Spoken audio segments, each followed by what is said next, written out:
3 পাতা এরকম হয়েছে মিষ্টি কুমড়। ওই গাছগুলো দিতে কিছু হয় না, আসলে ভালো লাগে একটা কাজ করে সেজন্য। লাউ গাছে এই যে ফুল ওইসে, এই যে ফুল, এখানে এই যে ফুল। এত ছোট ছোট লাউ গাছে এই যে এতটুক হয়েছে, লাউ গাছেই ফুল হয়েছে।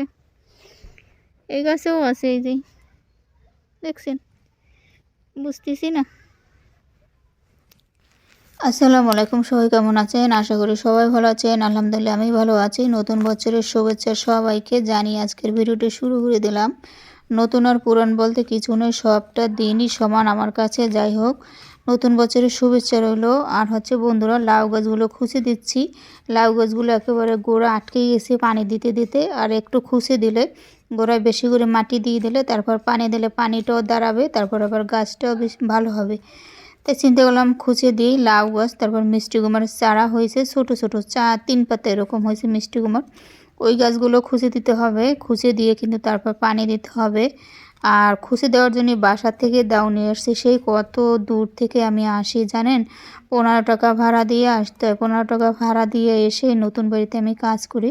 আসলে আমার কাছে খুবই ভালো লাগে কাজ করতে। আর হচ্ছে যেই সবজি দিয়ে কি চলে, আসলে সবজি দিতে কিছু হয় না, আসলে ভালো লাগে একটা কাজ করে সেজন্য বাড়ি দেখা হয়।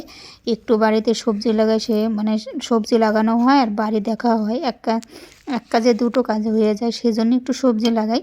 তবে এই সবজির থেকে কিন্তু আমার গাড়ি ভাড়াটা বেশি যায়। যাই হোক, সব গাছগুলো খুঁচে দিয়ে তারপর পানি দিতে হবে। সবাই সাথে থাকেন, দেখতে থাকেন। যারা এই পর্যন্ত আছেন মনে করি দিয়ে একটা লাইক দিয়ে দেন। যারা নতুন আসছেন, ভালো লাগলে আমার চ্যানেলটি সাবস্ক্রাইব করে আমার সাথে। সে ফুল আসছে মানে হলো জাতগুলো আসলে মনে হয় তো ভালো, এত ছোটো গাছে হাইব্রিড হইতে পারে। যাই হোক, এত ছোটো গাছে ফুল আসছে। আর এদিকে আমার বেগুন গাছগুলো মাশাআল্লাহ সুন্দর হচ্ছে কিন্তু আস্তে আস্তে দেখে।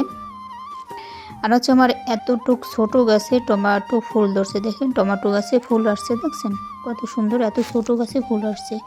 আর যদি বেশি আর একটু ভালো যত্ন করতে পারতাম আমার গাছগুলো আরও সুন্দর হইতে। কারণ হচ্ছে আমি 3 দিন পরে 2 দিন পরে এরকম 3 দিন পরে এরকম আসা হয়, সেজন্যই কিন্তু পানি প্রতিদিন দেওয়া হয় না, সেজন্যই গাছগুলো বেশি একটা ভালো হয় না।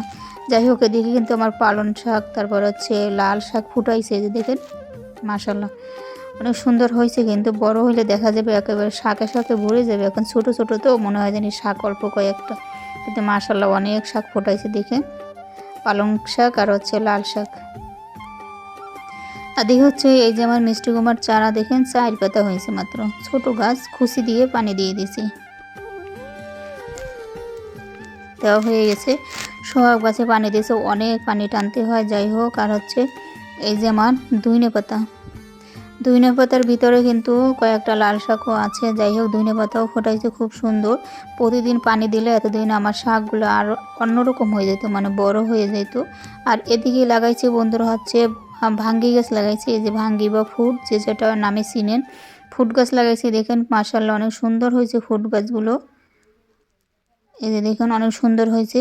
এইগুলো করি আমি নতুন বাড়িতে আইসে টুকটুক করি, কাজ করি, এগুলো লাগাই, পানি দিই, মানে সময়টা পার করি। আসলে বাসায় একা একা থাকি তো, এখানে আসলে ভালো লাগে, আসা যাওয়া একটা সময় লাগে। তারপরে এইগুলো টুকটুক করে কাজ করি, খুবই ভালো লাগে।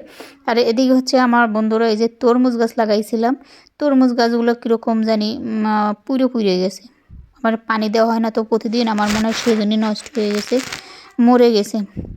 যাই হোক, এই হলো আমার সবজি ক্ষেত নতুন বাড়িতে। আর এদিকে হচ্ছে আমার এই যে সিম হয়েছে, মাশাআল্লাহ বলবেন সবাই। দেখছেন বন্ধুরা, একটু যত্ন করলে সব গাছই সুন্দর হয়। এসে পানি দিই, গোড়ায় মাটি দিয়ে দিয়েছি সিম গাছে, সেজন্য দেখেন কত সুন্দর হয়েছে। আর এর আগে কিন্তু সিম গাছটা একেবারে বেশি ভালো ছিল না, গোড়ায় মাটি দেওয়ার পর আর পানি দেওয়ার পর সুন্দর হয়েছে। আর এদিকে কিন্তু উপরেও আমার মাশাআল্লাহ অনেক সিম গাছ হয়েছে।